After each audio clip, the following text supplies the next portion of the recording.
Pero Astig. kuya, hindi ba kayo na napepeke? For example, wala bang mga pagkakataon na parang mukhang nakakaawa talaga, na parang Ay. agrabyado, ganyan. Pero pala peki pala, manggagancho pala. Di ba kayo nakukuryente? Maraming ganyan.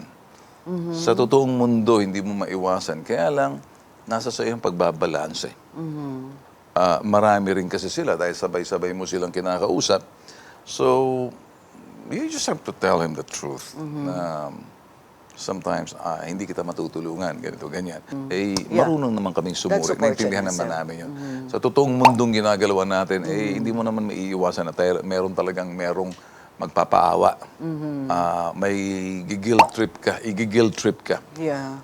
Pero kung hindi ka marunong mag-discern, hindi ka marunong magbasa at analisa, eh, makukuryente ka. Pero kung hindi pa ba kayo nagkamali? Well, nangyari yan many times na akala mo siya yung biktima. Pero at the end of the day, that's why we learn to be able to do both ways, the due process, the right to be heard nung respondent and then complain. You cannot just simply listen doon sa isang complainant, sinumbong lahat sa iyo na hindi mo naman lang napakinggan yung panig ng kabila. So, I think that's basic. You have to extend that the right to be heard yung sa kabila. Di ba minsan nawiwindang ka rin, nababurnout ka?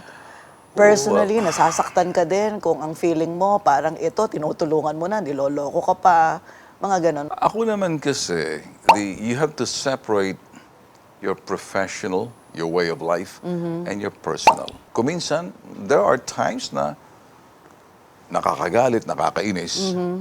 But as you become seasoned, as in, Yeah. sabi nga nila, pag-alak habang tumatanda, medyo Yeah. sumasarap, di ba? As you become seasoned, medyo yung mga init ng ulo, etc. na manage mo na. Yeah. Di ba? Na-manage mo na. Nate-temper mo na, Yeah, oo. hindi yung mainitan ng ulo mo. So how do we take care of that? There are times na may mga complaint na kahit nasa bahay na ako, if I sit in one corner and recall yung taong tinutulungan mo na awang-awa ka, nadadala mo yun. Yeah, true. So parang I'm sure. you still think of that person. Yeah. What am I gonna do? You get affected eh. Yes. But I don't want to be affected most of the time. Oo. Yeah, we get affected. Yeah. We sometimes parang sumbungan ka eh. Yun Naapektuhan ka. Totoong tao to eh. Totoong sumbong, hindi to gawa-gawa eh. Ano ang totoong hakbang na gagawin mo? Ano yun? Bibigyan mo papakubang loob o bibigyan mo aksyon? Paano pang aksyon mo? Hindi naman nauukol doon sa aksyon na gusto mong gawin kasi idadaan mo sa proseso. May hukuman. Correct. Tapos pagdating sa hukuman, may pinaglalaruan. Or pupunta sa pulis. Pagdating sa pulis, nobody ka. Eh, pag nalaman namin ganun, dito kami nagkagalit. At Pero nangyari teka ito. kuya, may mga nakakalaban ka pag ganyan. Well, May galit sa'yo. of course, may galit sa amin. Kaya May death threats ka, for sure. It's a given situation. Ang death threat ko naman siguro, hindi naman yung mga, iba yung political death threat eh. Iba yung mga political warlords na kalaban mo. Sino magde-death threat sa'yo? Yung mga kulukokoy? Yung mga tinamaan mo dahil mga siraulo? Okay lang sa akin, mag-death threat ka. Iba yung death threat ng mga taong nasa itaas. Mas delikado yun. That's why I don't know kung tinamaan sila. May nakakaaway ako ng mga politiko. Talagang hindi biro. Oo. These people will even use their power and might na Exactly. ididemanda ka, cyber libel, papapuntahin ka sa lugar nila. Eh, kami naman sa Bitag, we have our own corporate lawyers, we have our own private lawyers, ako personal lawyer, So you have a criminal lawyer. battery of lawyers, you have researchers, Para sa amin, competent staff, Yes. di ba? yes. Oo, And- social workers din, psychologists. You know, You're mobilizing a lot of yes, resources. They are. We have our own training sessions. We have Okay. our own ways of validating when it comes to doing research, investigation. When it comes to public service, interviewing, processing, squeezing in all the information needed. So para mabilis yung action. So ours is basically solution-oriented work, call to action type. A call to action type. Yung sa amin kasi small court of action, and our objective is to have a speedy dispensation of justice. So they end up nag-settle sila. Pag nag-settle sila, labas na kami. It's more of a barangay because Parang katarungang pambarangay, parang ganyan. parang ganyan na the mere fact na ang sa barangay kasi pag hindi ka nagsundo magkorte sa akin kasi Yeah, oo. there's a threat. Susubukan namin, tutulungan namin to. Kung gusto mo pala ng hukuman, o sige. Pero yung mga other things na kailangan na ka mag-settle, kahit naman sa korte naman, sasabihin, mag-settle kayo eh. So nakikipag-settle. So normally, nakita na lang ngayon na pag pumunta tayo sa Tulfo Batos, hindi nagbibiro. Kasi unang-una, mabubuking tayo dahil yan si Ben, tigre yan eh. Yan, pag nakaabot kay Senator Raffy, yari tayo dyan eh. So napaabot ng ganito. So, lalong lumakas. Lalo kami lumakas. Like Senator Raffy and I will be talking and we know our purpose. Yeah. Yung relasyon nyo bilang magkakapatid at bilang mga nasa broadcast media, professionals, papaano nyo binabalanse yon? Meron bang, di ba kayo nagkakaroon ng personal disagreements? Well, Na nauuwi sa professional disagreements? We've been into the situations that we can disagree agreeably. We do not disagree violently. There are disagreements that it's better not to come up with something but leave it there. So, kahit kanino, wala kaming sibling rivalry.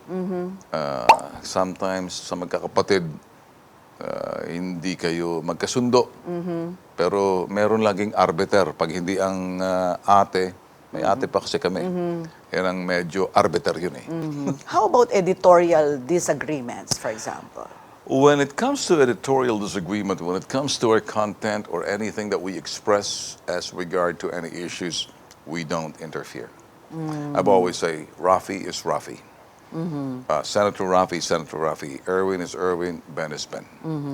And so, wala kaming, if sometimes on the other side of the fence siya, I will not make any comment because it's entitled to it. If something, ako kasi pag nakita ko, I think it's better than if I have nothing good to say, I would just shut up. Sino pinakamainit ang ulo sa inyo? Mainitin? Sa inyo magkakapatid. Kayo magkakapatid na mas bata. Nagkakaintindihan kami. Pero wala kayo, hindi kayo takot sa kuya nyo. Ganon. The word takot parang nakakatawa eh. Yung, I think it's respect. Respect. Okay. What is fear without respect? Ako kasi, kahit naman bunso ko, and I will give that bunso respect. Okay. I mean, si Erwin is bunso. I mean, I love Erwin because he's our younger, he's the younger brother. And then I love Rafi too, so of course. I saw you eating lunch together. Yes. For the first time siguro since he became senator, right? Yeah, I really reach out for him because because there were some issues na gusto namin i-bring up sa kanya. But sometimes, nakikita mo na may kinakailangan parang kaukulang batas dahil may kahinaan yung batas. Kung kaya't napunta si Raffy sa legislature.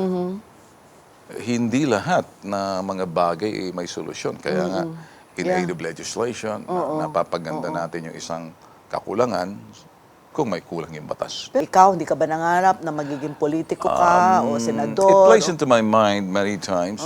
Isip ko kasi parang ang dali-dali ng trabaho niyan eh. Wala kang ginawa niya, kundi magsasat-sat-sat ka lang. Diba? Tapos, I'm sorry, I just tried to be funny. Ang dali-dali ang trabaho niyan. Dal-dal-dal ka lang. Diba, subukan mo nga sa baba, tingnan mo ang katotohanan. Yung sumasalamin. Alam ni Raffy yan. Alam ko yan, alam ni Erwin. So you derive your power from that? Not from that position in the Senate or your relationship with government o people up there, ganyan, kundi the fact that you are fair, you are able to deliver justice, that is where you get your power from. Yes, it's true. I believe it's given to the fourth estate. The fourth estate is the media. Yeah. Tayong totoong matataenga ng tatlong haligi ng ating pamahalaan. You are effectively performing that. Parang all through the seasons, lahat ng political season, lahat na naging iba't ibang presidente natin, you as a broadcast journalist, hindi nyo binitawan yon, yung pagiging bahagi ng fourth estate. Watchdog. The fourth estate is there to check and balance, to do the check and Exactly. balance. We are the eyes and the ears. And sometimes I do not believe in just being the eyes and the ears. I like to be part of the solution to the problem. And mag-aambag ako. Correct. Sa iba kasi, balita lang yan eh. Pagkatapos mo ipalabas, na ikwento mo na sa ere. Yeah. Tapos ka na. Ba't ka pa bumabalik? Nakakahiya pag ang isang complainant na bumalik sa sinubukan mo, parang hindi ka effective. Something is wrong. So, if the fourth estate will have to be, I'm sorry, I don't lecture, but unfiltered ko na sasabihin. Kung lahat ng nasa fourth estate, regardless kung anong network ka, anong orientation mo, saan ka nag-graduate, kung sino nag-train sa'yo, anong ethics meron ka in terms of being a journalist, ano the laws of journalism and the canon of journalism, the sacredness of your profession, which is more the passion and dedication. It defines you. May paninindigan ka eh. I easily say that because that's what I do. And I believe in that. Kasi kung hindi ako naniniwala dyan, I don't even think I'll be interested in doing what I'm doing now. You can be somebody, but do you really understand your worth? And I'm always challenging myself on every issues. I always look at things. Ano pa yung pwedeng mapunuan? So you don't believe then that fourth estate should always be adversary?